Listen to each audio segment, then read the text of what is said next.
everyone. Okay, we're going to talk about Chapter 13 and case management. This is a really cool area of nursing. I work a ton with case managers. If I didn't have case managers, I wouldn't be able to function, and my patients would not be as healthy, or, could be a lot less healthy. I'm not trying to say that I make everyone better. It's my goal, but it doesn't always happen. Okay. So let's talk about case management in the different areas. So objectives. We're going to distinguish between continuity of care, care management, case management, and advocacy. We're going to describe the scope of practice, roles, and functions of a case manager. Compare and contrast the nursing process with the process of a case manager. Identify methods to manage conflict and the process of achieving collaboration. Define and explain the legal and ethical issues confronting case managers, and identify the relationship between advocacy and case management. All right, so introduction. Case management is a strategy that's used in an overarching process called care management. So what is care management? Care management is an enduring process in which a population manager establishes systems and monitors the health status, resources, and outcomes for an aggregate. So an example of this. Okay, sometimes it's hard to think, why does anyone need a case manager, right? You go to the doctor, you get some medicine, that's it.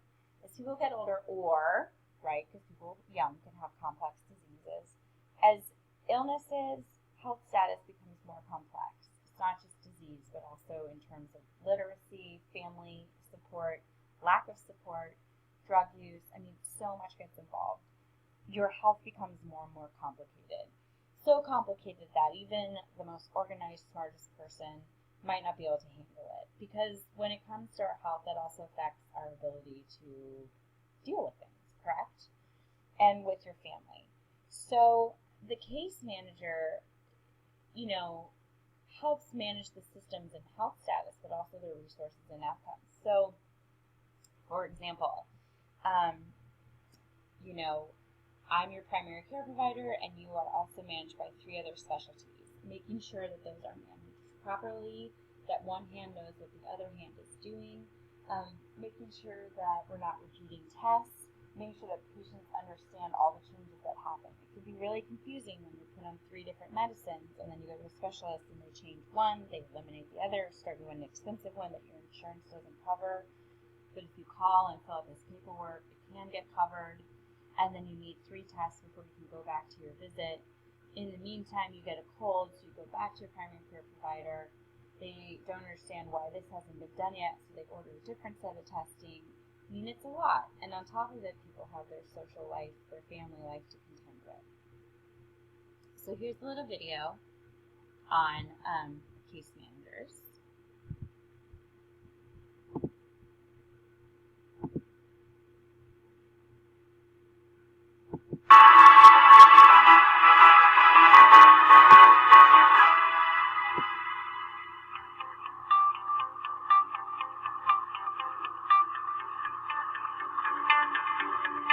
Hospital readmissions is a huge problem nowadays. Patients are going home and they're coming back 7 days later, 14 days later, every 2 weeks. I've had patients cycle in and cycle out. We look for patients that are high risk for readmission. Patients get referred to me. Hello. I like to meet them in the hospital before they go home. How are you? Good. We do this so that we can establish a relationship and start to build trust. Well, our care transition program, which might be really helpful for you. As a care transition nurse, we are at the center of their care. We work with the pharmacists, the specialist doctors, the primary care doctors, the clinical coordinators to help us all be on the same page with the patient so that we can give them the best care possible. It's really important that I do the home visit within 2 days because once they get home, a lot of things can happen. How are you? I'm Sarissa. Hi, Sarissa. Nice to meet you. They can get sick again. Their symptoms can come back. They won't know what to do. This one you take in the evening. So we're trying to meet the patients at their level and then help them to succeed on how to maintain and manage their own health care. We always advise that you keep it on One of the most important things we do during the visit is we establish a personal health record. It lists the red flags, which are the signs and symptoms of what to look for, and it gives them advice on what they should do if they notice those symptoms. A big part of the health record also is their goals, because it helps the patients to be more engaged in their health. And then after the home visit, we keep in contact over the phone. I'm glad that you're doing good, and Dr. Desai, I keep track of how they're doing from week to week. The patients know that they're not alone. Take care. I'm glad you're doing better. In the care transition program, we see from the beginning to the end, and it's wonderful. I'll call you when you get home. My name's Sarissa. Okay, all right.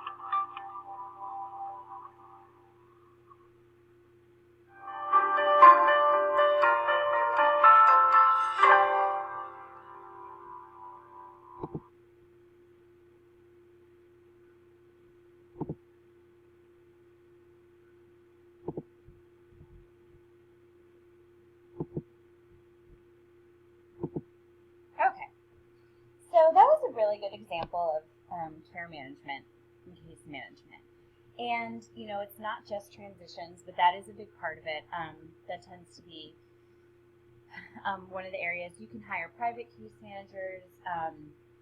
Your provider can refer you to one. And then we have ones in-house, which is really nice. All right, so building blocks used by case managers, risk analysis. So going to someone's home before they're discharged and figuring out what their risk is for falls. What about that? What about risk analysis for readmission? Have they had their pneumonia vaccine before they left? Are they in an environment when they go home that they're going to be able to take their medicine every day? Do they have someone to help them get food that maybe is low in sodium so they don't get readmitted for heart failure? I mean, I'm sure some of you have seen this. I used to work in cardiology as an RN in the ICU, heart failure, heart transplant, coronary disease, the whole gamut. And we would see people, we'd get them all diuresed, getting better. They would go home, they would take their medicine, they would do all the things they're supposed to do, but unfortunately, they can't cook for themselves. So they're at the mercy of what groceries they could get, and they would eat, over their 1,500 milligrams of sodium. Even if they went over by a gram or even half a gram, they would land back in the hospital within 2 weeks due to congestive heart failure exacerbation, because that's how sensitive they are to sodium at that point in their disease. So looking at all the different risks, and I'm not just talking about risk for readmission, I'm not just talking about fall risk, I'm talking about all different types of risks. And what can we do to improve that, or to block those risks to improve someone's health? We talk about data mapping. So looking at all the different points of data and mapping them out for you and your patient. Where are we getting all these different medications from? What different pharmacies are they using? What information can I provide to you at your level to help you continue your care at home? Data monitoring for health process, indicators, and unexpected illnesses. Okay, so part of that is data monitoring in terms of the individual. So vital signs, people can call in their weights, their blood sugars, and then also data monitoring for health process at a bigger picture. Is it cold and flu season? When you let home, when there are babies who are born at a certain premature age, they get the RSV vaccine. Is it cold and flu season? Maybe it's your job as a case manager to discuss withholding daycare at this time for an infant, and how can you help a family deal with that? Because some people have to go back to work. It's so easy to say these things. Okay, go home and don't eat sodium. Well, wait. Okay, I have $4 a week for my groceries. That means I can only afford ramen noodle, which is all sodium. So you can tell me don't eat sodium, but I'm going to go home because I have to eat sodium because that's all I can get. So maybe as a case manager, you help someone get Meals on Wheels. You help someone sign up for food stamps. I help people sign up for food stamps. I call people's family members and bring them in and say, all right, I need you guys to all chip in and buy their groceries for 2 weeks. This is part of being a care manager. All right, epidemiologic investigation of an unexpected illness. So epidemiology is looking at population in terms of illness and diseases. So unexpected illnesses, we can talk about, like, let's use one that's not what you're thinking. So, like, you can always think pneumonia, flu. But what about a blood clot? Epidemiologic investigation. So what population is likely at risk to get a DVT? Those at immobility who recently had surgery, right? So you're going to send a 86-year-old female who's obese, has a leg, and just had a leg amputation, and is weak from this surgery. Are they going to be really mobile? No. So using that epidemiologic data, how can we prevent blood clots after admission? Are they going to be on a blood thinner? Are you going to provide physical therapy? Really good education for the patient and their family.